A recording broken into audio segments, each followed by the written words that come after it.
दर्शनं देवदेवस्य दर्शनं पापनाशनं दर्शनं स्वर्गसोपानं दर्शनं मोक्षसाधनं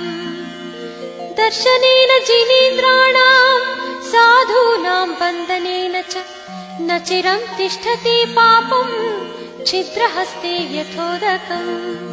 वीतरागमुखं दृष्ट्वा पद्मरागसमप्रभं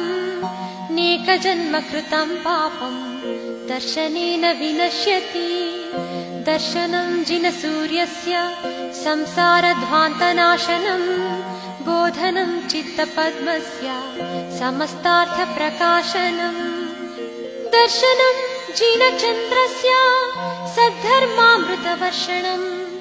जन्मदाह विनाशाय वर्धनं सुखवारिदे जीवादितत्त्वप्रतिदर्शकाय सम्यक्त्वमुख्याष्टगुणाश्रयाय प्रशान्तरूपाय दिगम्बराय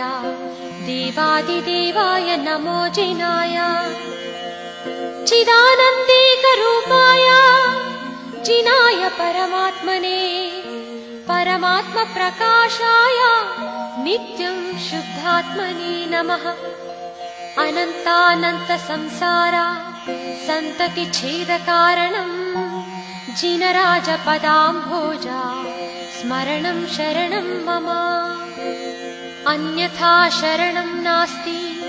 त्वमेव शरणं मम तस्मात् कारुण्यभावेन रक्ष रक्ष जिनेश्वर रक्ष रक्ष जिनेश्वर रक्ष रक्ष जिनेश्वर।